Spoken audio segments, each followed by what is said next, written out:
Hey there, my friend. I know you. I know you don't want to waste your time when it comes to how you show up in your business. I mean, you've got a whole life outside of your business, as do I. So when you sit down to get to work, you want to know that your time and your effort are going to give you a return. The problem I see is that a lot of people, they kind of operate in this hope mode. Hope that you'll do X and create a customer. Don't you want more predictability and more clients and customers aligned with your brand, the people who feel like more of your best clients and customers? Operating in hope mode costs you from maximizing your time on actions and predictability. So today we're covering the magic of metrics so that your time and efforts come with less hope and more results. Enjoy the story. Hey, you're listening to the Intentional Documentary Podcast. So glad to have you. Around here, I'm gushing over the stories behind the pictures that we freaking love of our own lives. You know, the ones we hold as high value and iconic, because this is where photography meets real life. I'm your host, Marie Moss, and I believe that the best way to approach your photography is through your lens, your way. Through insightful conversations with photographers, I'll explore preserving life with your camera and using what lights you up to grow your brand. Let's get started. Okay, before we get started, I want to bring your attention back to the last episode, number 41, 7 Symptoms of Business Self-Sabotage. So if you haven't listened to that, that is the first in this little mini series here. And if you are looking to pack a punch with how you show up in your business and make sure that you're not wasting your time, that is a really great episode to start with. So for this episode, we're talking about metrics and what are they and what's so magical about metrics and how do you track them and what do you track? There's so many questions that we're going to cover. So in short, metrics are the result of a specific action. I'll give you a bunch of ideas later on in this episode, but what I want you to take away more than anything is to create a central place for all of your data and a system to make sure that you're checking in with it. So I break up what I track into 4 different categories. Number 1, that's my intentions. And that is a mix of like business and personal things. I kind of combine it all together. Not everybody does that. It's certainly not something you have to do, but it's what I like to do. Number 2 is just overall brand growth. Number 3 is lead and revenue systems, which for me, that's the start to finish of any given revenue stream. And I have separate systems that I track. I track them all separately, like for each offer that we have. So if you know Fearless and Framed, you know we've got a few different things going on, like the Preservation Project, Mastery Moment Seekers, Profitable Photography Workshops, and a few others. So each one of these things is its own lead and revenue system. And then the 4th thing is processes, which I've got to be honest, this is like my weakest link here, but we're trying to get better at it. And what this really is really looking at the time it takes for us to complete a process. So that way we can make sure that we are doing what we can to save time and be more efficient without losing quality, of course. So for example of like one of our processes, it's how we find the stories that we publish on Fearless and Framed and what that entire process looks like from finding that story all the way through publishing and sharing that story. So you can look in your business and see what kind of processes that you're doing that are similar.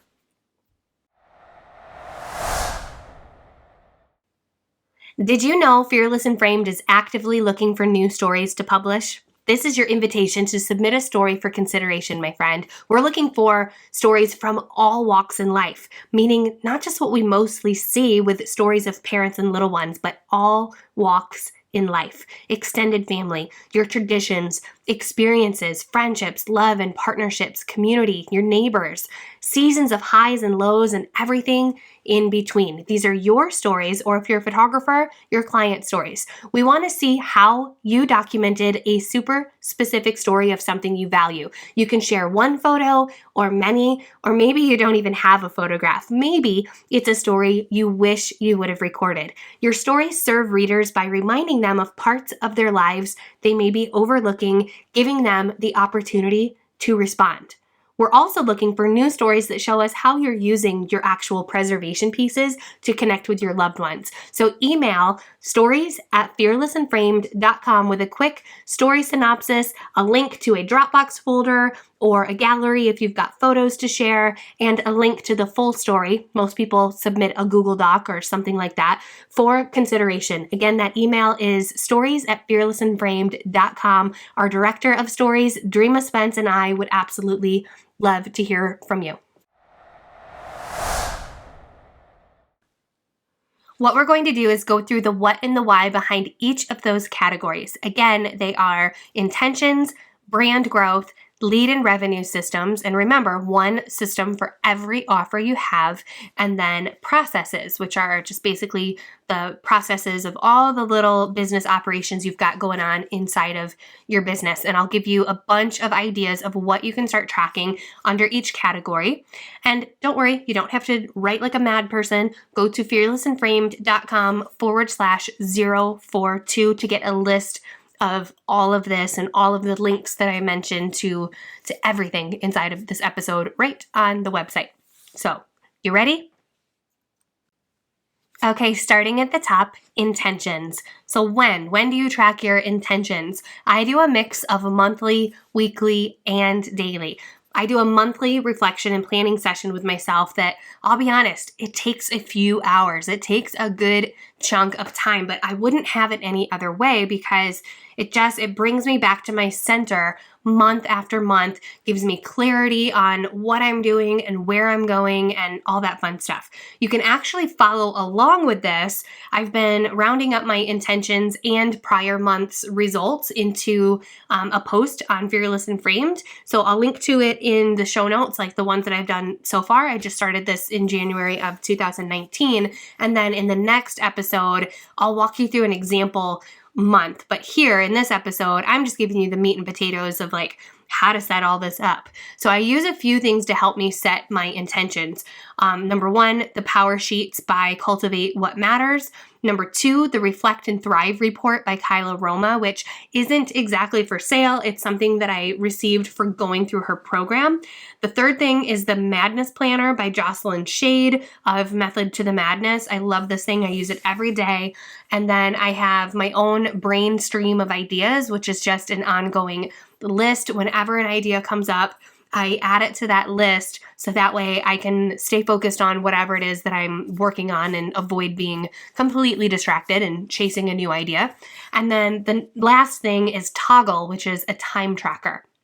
So daily and weekly are much shorter versions that help me break my intentions down into small steps. And it also helps too to see just if I'm on pace to hit whatever intentions I had set for myself. That way I can adjust accordingly. I'm asking questions like, what happened this week or what happened today? What's going on? How am I feeling right now? And just try to like be really crystal clear on those things as opposed to just crossing off a to-do list and seeing what's left. Tracking intentions, I want you to know, it's not to point out or like to highlight what you did not do in this like nagging, less than feel good kind of a way. But what it does do is it sheds a light on where your time is spent and gives you the opportunity to ask why something that didn't get done so that you can adjust accordingly. For example, I wanted to do a writing challenge for the month of February where I wrote every day for 28 days. Well, we're in the middle of February and I haven't done it. I've done like a few days, which is really disappointing. But when I really look at why that didn't happen, I could easily make an excuse of, well, I just didn't have time. But that's not true. It's that I didn't make it a priority. I didn't take it seriously. And it means that I said yes to other things that required me to say no to this. So what I need to do, if I want to really do this, is to make sure that I carve out an intentional space to do it. So maybe it's like, okay, you know what? I'm going to wake up every day and the very first thing I'm going to do after I pour my cup of coffee is spend 30 minutes writing or something like that to get more specific. So tracking all of this also helps me better prepare for things like the kids being home from breaks. I learned over the past few years of doing this that when the kids go back to school after holiday break, for example, since that's just what we got off of, I don't hit the ground running on day one when they go back to school. Like, I need a few days to sort of get my bearings, get back into things, and just ease back into all of it. And that, like, it's like also like really being in tune with just how you're feeling, like emotionally speaking. I don't really know if emotional like really is what applies, but it just, I don't do well with like switching my brain from work mode to full-time mom mode. Like, it like takes me a second to switch back and forth. So I need to be able to account for those switches. It's almost like jet lag, if you will. So what do you track when it comes to intention? So I think the first thing is the most straightforward, and that is actually tracking your goals and intentions, writing them down, like what you want to see happen, and then going back and tracking what actually did happen. And I don't mean like just what happened as far as did you like check, like actually do the thing that's on there, but actually record milestones and events that popped up outside of your intentions as well. So for example, in January, I had to pause what I was doing because I had a problem with fake email subscribers getting onto my email list, and I had to like put that little fire out. Another thing was I just got this like wild bit of energy to want to work on my main email sequence and just kind of make it over. And I spent several hours on that. And that meant, yes, some of my other intentions didn't get done, but I am really happy that I actually took the time out to do this. But that's like at the end of the month, you can look at, okay, what actually happened versus like which of my intentions like made it, what did I accomplish there? And you can kind of compare the two and see like where you distracted yourself, where you could have put more time to the thing that you had said you wanted to do, or like maybe it's, yeah, this thing didn't get done, but this other thing that like ended up being like a better thing to work on came up as well, which is kind of how I feel about my main email sequence makeover. So there's no right or wrong, but again, it's just about like looking at these things so that way you can make sure you don't let the things that are important to you just to completely continue to get put off, you know? So one way that I have been tracking my time is using that app Toggle that I mentioned. So I started using it in November and I'm completely hooked. And if you're like, there's no way I'm going to use a time tracker, just please try. Practice. It takes some time. I thought the same thing. I'm like, there's no way I'm going to remember to like push a button to clock in with whatever task I'm working on. Like, I'm just going to jump in and do it. Well, it took me a couple weeks, but now that I'm in the habit of it, it's so easy. And I mostly work off of my laptop, but I have an iPad and of course I have a smartphone like the rest of the world. So I installed the Toggle app into my phone, and then I have Toggle almost always pulled up in my Safari browser on my iPad.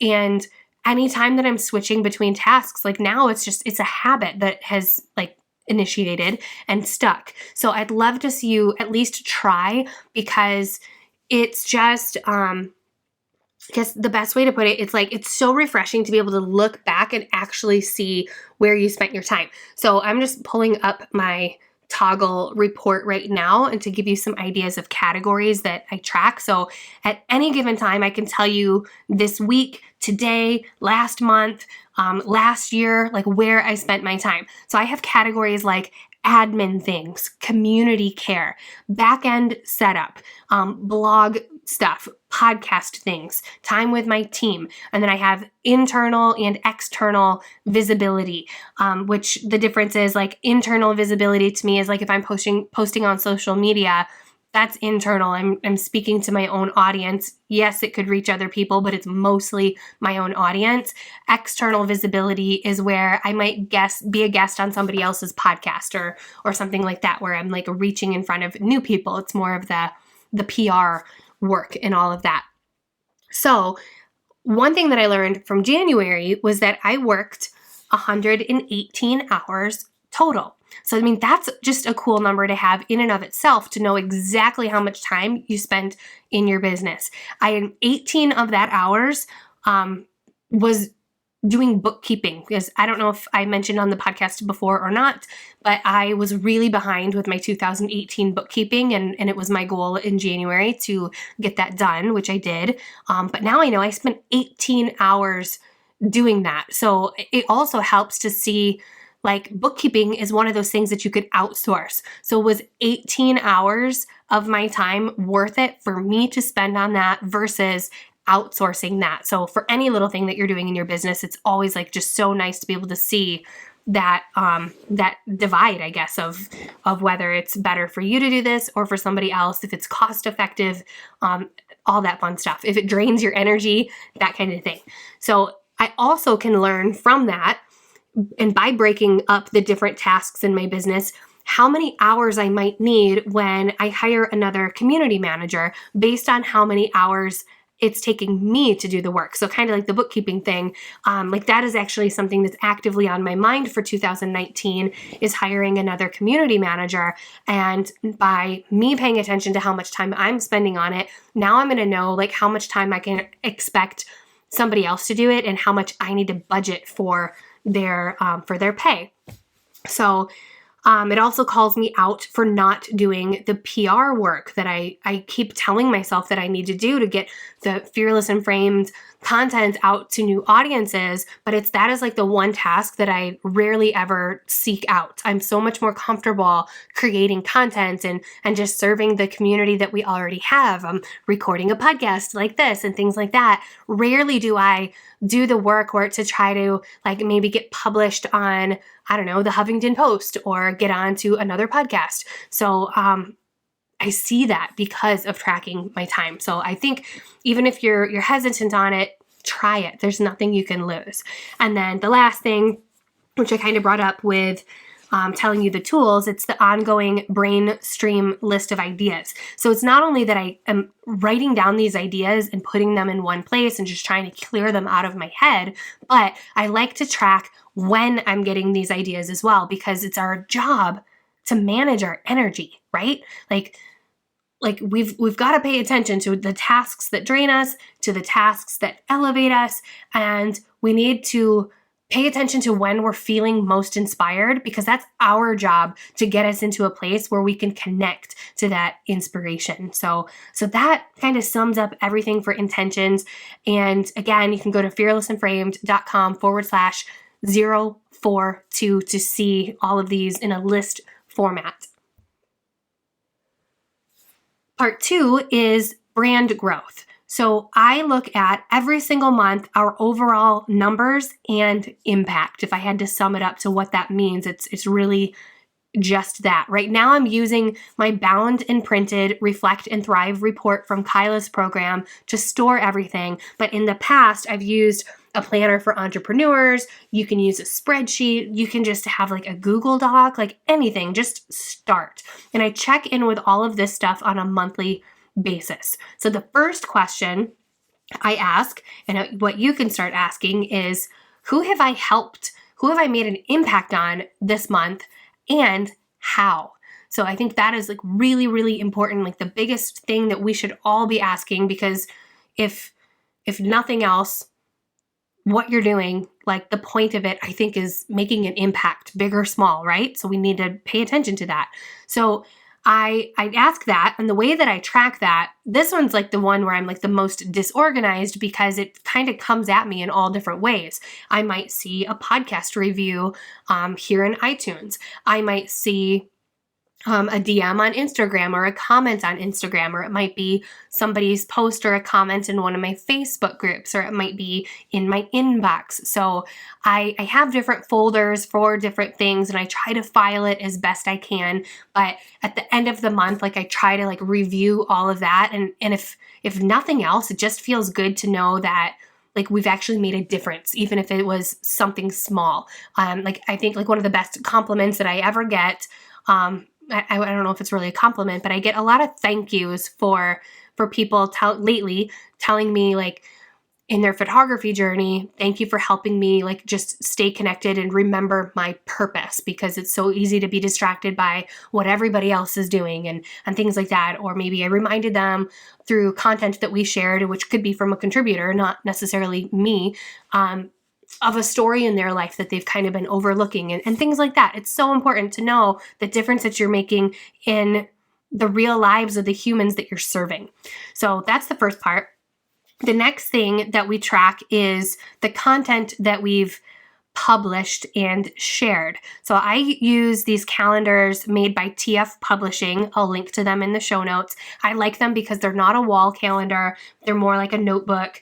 And we put Post-it notes of the content that's like upcoming in there. And then I go back in with a pen and I write the content that was shared. So I'm putting on here like any kind of stories that we've published on the Fearless and Framed journal. And I put on there my emails that go out to my different newsletter segments as well. The next thing is Google, well, this is not really a what, but this is a how. Google Analytics. If you don't have this installed on your site, you've got to get it. Like literally go out and do that. You don't have to go out, but put it on your website as soon as you can. All you have to do is create your account on Google Analytics, and then they'll give you a tracking number and you pop that into your website, and then Google Analytics and your website will talk to each other.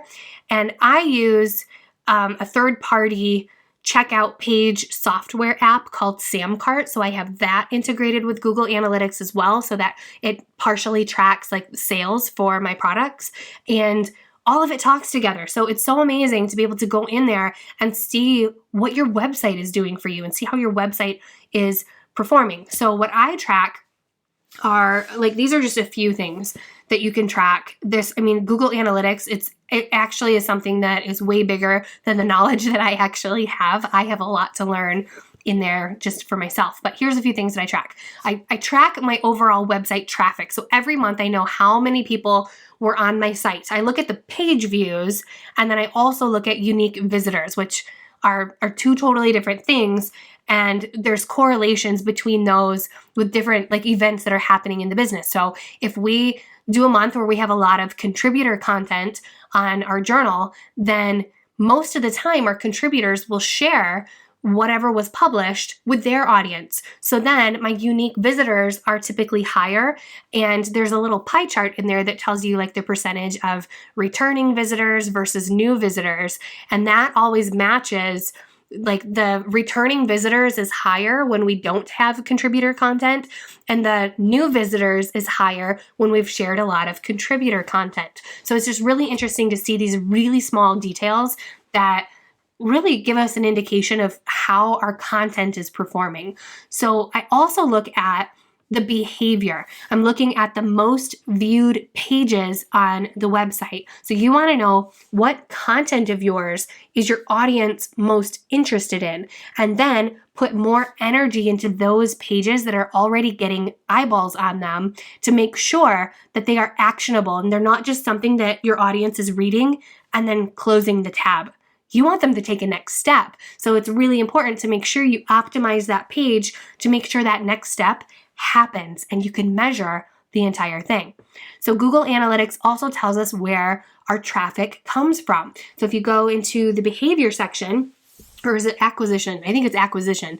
Behavior section is what tells you about the most viewed pages. Acquisition is where your website traffic comes from. So you can see any other sites that are linking to you, and then you can see what traffic sources are bringing people to your website. So I can tell you that our number one, well, it breaks it down like between social, organic, direct, and email. And for some reason, all of my ConvertKit emails, I think they appear as direct instead of email, which I don't know why. With MailChimp, it worked correctly in the Google Analytics area. But I can tell you always our number one traffic source is social media, number one being Pinterest. And it'll even break it down between Pinterest, Facebook, and Instagram. It's pretty cool. So we look at that. And then I also track, so now we're outside of outside of Google Analytics. I track our email subscriber count, and I'm paying attention to where people are subscribing. So it's not just about the number, but why are people subscribing? And we at Fearless and Framed have so many different entry points, and it's really important for us to know which entry points are actually performing. We're also looking at social media followings, like the growth, like how many followers on Instagram, how many followers in, or not followers, but people inside of our Facebook groups and all that fun stuff. Because Pinterest is my top traffic source, I'm always looking at our top pinned content, which correlates really well with looking at like the top pages in Google Analytics. But looking at the pins are a good indicator of what kind of images on Pinterest are performing really well, and my captions below there. We look at our email responses and social comments that give us insight to who our audience is. So you should, anytime that you're like sharing things on social media, pay attention to the responses that you're getting from people, because if they're your dreamies, that is like gold. You're starting to get to know who they are. So we have documents here that basically describe like different, I mean, there's so many different aspects of it. Like they're like the problems, like I'll post something that's like when, like actually I just did this like last week, like how far behind are you on your editing? Like how far back would you have to go? And some people were like, oh my gosh, years. Some people were like, I have been editing on and off, so it's very sporadic. I go for the most part in chronological order. So I was backed up to July, and that's kind of what started that conversation. And some people were like 3 months. Some people were like, I'm not that behind at all. Like I'm on top of it. And it's just really interesting to like hear all these different responses, but it's not just like about like where people are at, but it's how they say it. That is gold. When you start to understand how your dream clients and customers talk, and you can speak to them in a language that they understand. So we have a document that sort of like tracks like all that stuff. And then we track revenue as a whole, but we track revenue for each revenue stream. So say I make, like $20,000 1 month. I know 10,000 was from this, 5,000 was from this, 2,500 was from this, and the last 2,500 was from this. Just because I think that's really important to know, like to look at the profitability of each of your offers. So along with that, we look at expenses, and we can look at, okay, I spend a lot of money on office supplies or on my team or on whatever. So we look at all of those every single month. And then we take into account for the launches that we do. So if you don't know what launching is, refer back to episode 21, which is all about launching with Kyla Roma. And what launching is, in short, is a dedicated time period of like being hyper-focused on one specific offer. So right now, as the time of recording this, I'm getting ready to start promoting my 7-Day Storytellers Challenge for like 2 weeks time. So maybe you're promoting an ebook or a workshop or a program, or maybe it's something for free. Maybe it's promoting the opportunity for somebody to get on a call with you to discuss like what potential stories are in their life that you could cover for them, document for them, things like that. And then these last two things, they didn't really qualify like in the tracking part, but this is something that we build upon every month, and I wanted to put it somewhere, and this just felt like the best fit. So we look at, I have a list of revenue actions. So it's a list of things that if I do these things, then most likely it's going to result in a sale. So for example, maybe it's filling up my sendable queue. I don't know. And it's something that I have, it's been a list that I don't have it in front of me, or I'd read a few of the things, but it's something that I have that I can look at when I set my intentions every single month.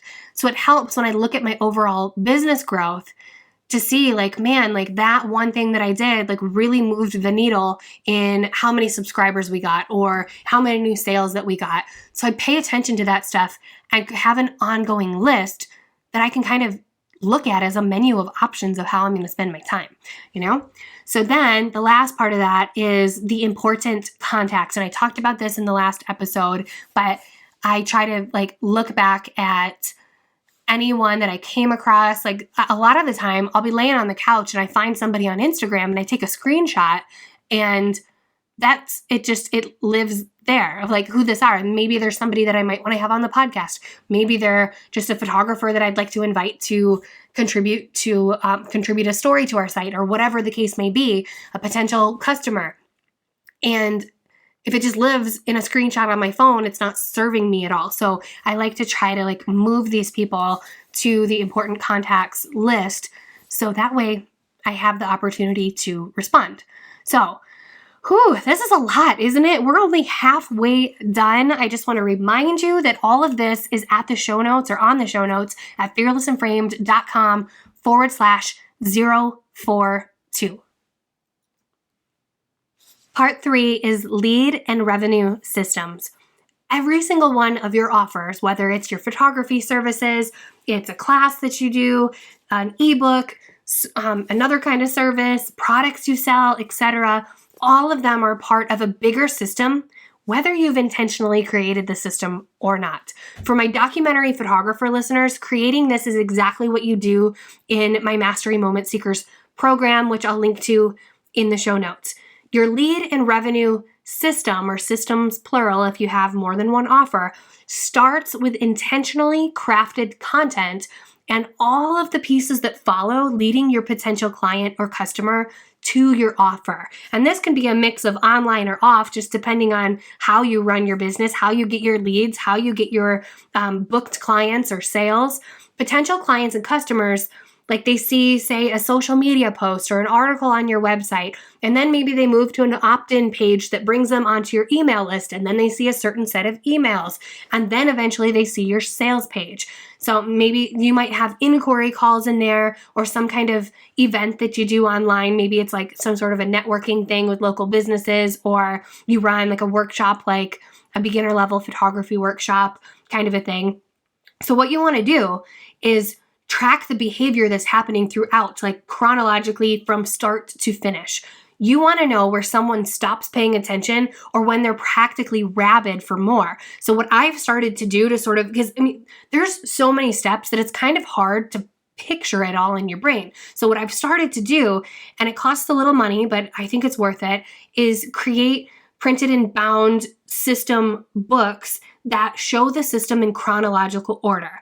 So how I've done this is I started to screen grab everything, get a screenshot. So that could be social media posts, website content, any pages that they hit, the full email sequence, everything, and put it inside this little bound book that I have printed through FedEx Office, and they typically deliver it to my doorstep in under 24 hours, and I freaking love it. And it's amazing to have this thing. So I would not do this if you're not sure this is a long-lasting offer. But if this is something that you're working on for the long haul, it's priceless. With this book offline, I can measure just every little step of the way. I got to look online to get the statistics, but I can look at every little step of the way from this bird's eye perspective, all in one place. And it helps to measure the cohesiveness of the system as a whole. Is our messaging on point? I can take notes. I can get messy with what I want to do and make small tweaks to the system. And it's something I would say, if you were to ask me when I do this, it kind of varies. For some of my offers that have been around a while, maybe once every 6 months, or maybe once a quarter. But something that I'm working on very actively, right now, my full attention is on the preservation project. So yeah, you want to bet, I'm looking at this stuff almost every day. And it's so important. So here's some things to track inside of these books, or inside of this process if you don't print it out anyway. So you want to pay attention in your system to who your dreamiest clients or customers are. Who are they? Because you want to be able to track if your messaging is on point. Because sometimes as we are building and creating this stuff, our emotions kind of get attached, and we can go a little bit off topic, or we can bring in something out of left field just because we're kind of emotionally connected to it. But then once you kind of zoom out and look back at this thing from a bird's eye view, you can see where some stuff is a little bit off. So that includes having a story bank, which I talk about in episode 27. Again, I'll link to this in the show notes.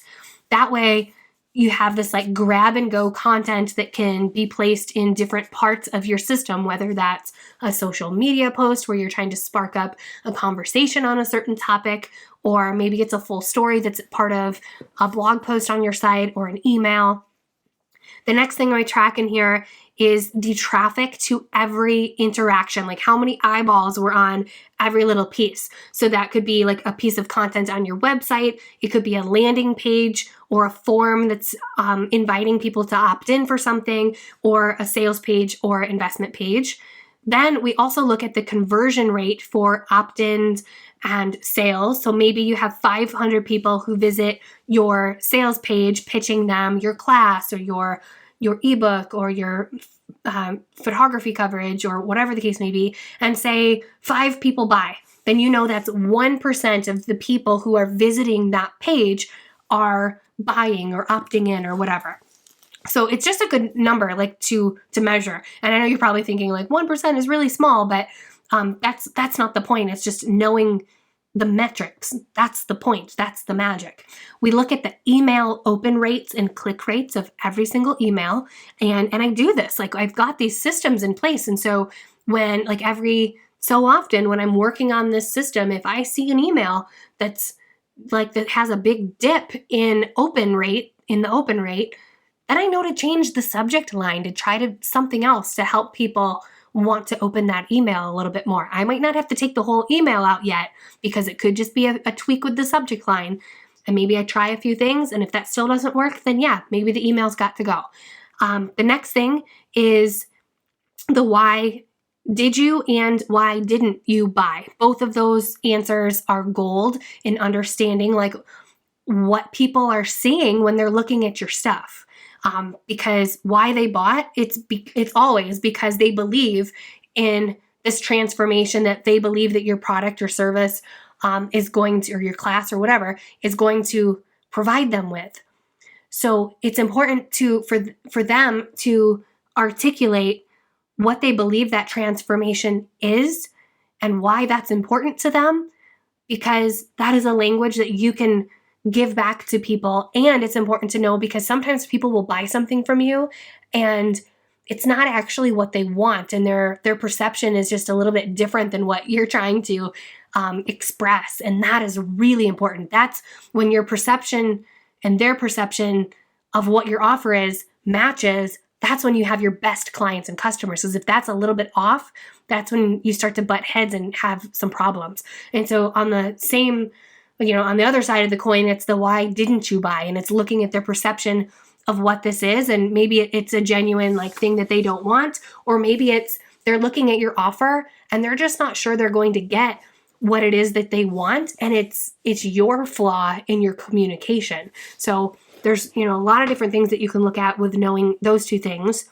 And then how did you find me? That's huge to know where people landed on your website or on your social account, or maybe it was word of mouth from a friend. Like that is so important to track those things as well. All right, part 4 is processes, and this is the final bit, and I think it's the shortest as well. So this I had to divide up into a couple different things because it's really like the miscellaneous of the bunch.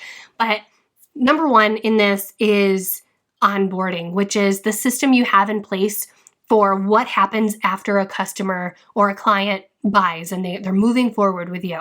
So what's happening? Do you have like this welcome experience in place? You want to track that. Somewhat similar to the lead and revenue system is how I would do that. And it just helps you, like for example, if your new clients or customers have a question and that keeps coming up, client after client, then you want to add the answer. You want to address that thing in that experience. So it's just good to have that all like laid out. And maybe it's not even just to answer their questions, but maybe it's opportunities for where you can go above and beyond and things like that. You want to track, of course, like how much time you're spending on all those and all that fun stuff as well. The other part to processes is recording the step-by-steps for your various business operations. The way that I do this is I use Loom, which is Loom, and it's a Google Chrome extension that's free for now. And we record our little business how-tos and store them inside of a Google Doc with basically just a title like, this is how you do this, this is how you do this. And this has been really helpful because then other people can step in and work on different things that we've got going on without me having to pause and show them how. So that's like my big tip is record these videos as you do them. So that way you don't have to stop what you're doing to record and show somebody else how to do that. So a few things that you could track with your processes are, again, that like client or customer welcome experience. You might want to track any FAQs that come in often. And like we have like what we call like an email swipe file, and we don't exactly copy and paste from it, but if somebody asks a question for advice on something, or if they're looking for their links, or they're looking at how to access their files that they've purchased and things like that, the people that I have like managing my inbox, they know how to respond to that because we have it documented well, which means that they don't have to come to me for answers all the time. So you should have something like that when you have people helping on your business. And then we have like all of our different processes, which is going to be unique to your business. Like we have our processes for how to publish stories on Fearless and Framed, how to set up and like or fill up our queues in our sendable social media management software and things like that. So again, like the big part here is to record the step-by-steps for your business operations and create this how-to document so that some of these tasks can be handed off and you can free up your time. So that's it. All of this will be on the website at fearlessandframed.com/042. Holy moly, are we really on episode 42? That's crazy. So how do I have time for all of this stuff? I'm thinking that's probably a question that you're asking. I just make time, and it's a habit at this point. You might be wondering, like, what if I'm not a planner? What if I don't track things? I never remember. It's too hard to be consistent. Well, my response to that is it's hard to waste your time.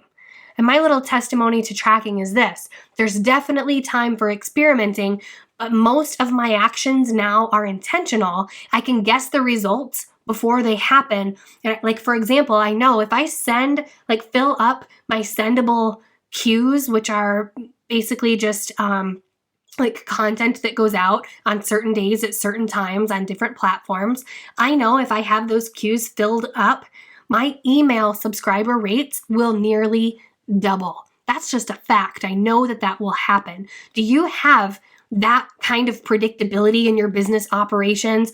Maybe a better question is, what's the cost of not having that predictability? And it goes back to that old adage of you choose your hard. Like, is it harder to not have any predictability and to know that you're operating in kind of a random, hopeful mode? Or is it hard to just initiate that habit to start tracking things? So like I said, the Toggle app, that time tracker, I thought I was going to have a hard time with that. But after practicing, it's a habit now. It's just like it's almost on autopilot. So I will link to a whole bunch of stuff inside of the show notes, but I want to leave you with this reflection question. What piece of your business would be most valuable to start measuring first? Again, that's what piece of your business would be most valuable to start measuring first. Don't look at this episode as, oh man, I've got like all this stuff I need to start tracking. Just start with one thing or a few things, whatever you can handle, and it will get easier. And because I gave you so much, I want to just give you the show notes link one more time, fearlessandframed.com/042. Thank you for listening. I'm so curious to hear what resonated with this episode, what you're going to start tracking. Feel free. Email me, Marie at fearlessandframed.com. I'll talk to you next week. Bye for now.